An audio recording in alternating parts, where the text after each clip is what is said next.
Episode number 244.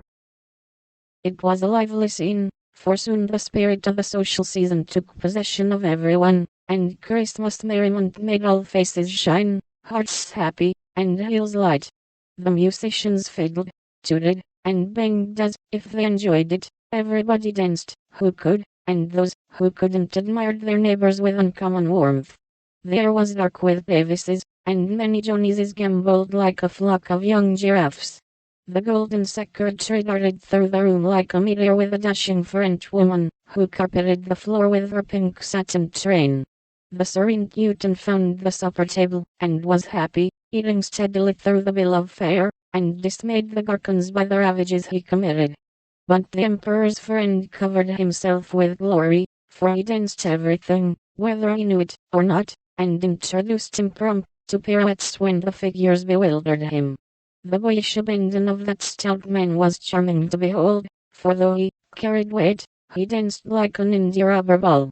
He ran, he flew, he pranced, his face glowed, his bald head shone, his coattails waved wildly, his pumps actually twinkled in the air, and when the music stopped, he wiped the drops from his brow, and beamed upon his fellow men like a French Pickwick without glasses.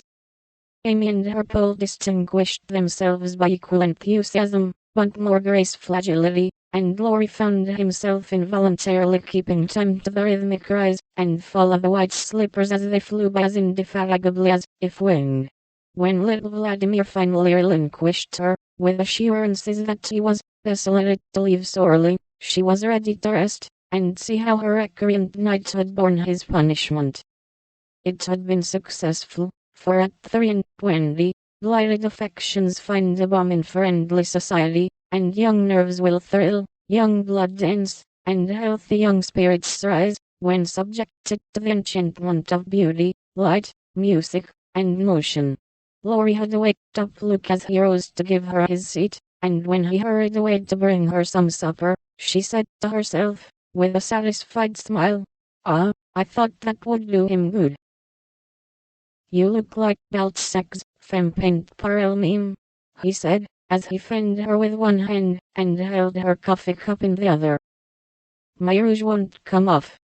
And Amy rubbed her brilliant cheek, and showed him her white glove with a sober simplicity that made him laugh outright. "What do you call this stuff?" he asked, touching a fold of her dress that had blown over his knee. "Illusion." "Good name for it. It's very pretty, new thing, isn't it?" "It's as old as the hills. You have seen it on dozens of girls, and you never found out that it was pretty till now, stupid." "I never saw it on you before, which accounts for the mistake, you see." "None of that, it is forbidden. I'd rather take coffee than compliments just now. No, don't lounge, it makes me nervous."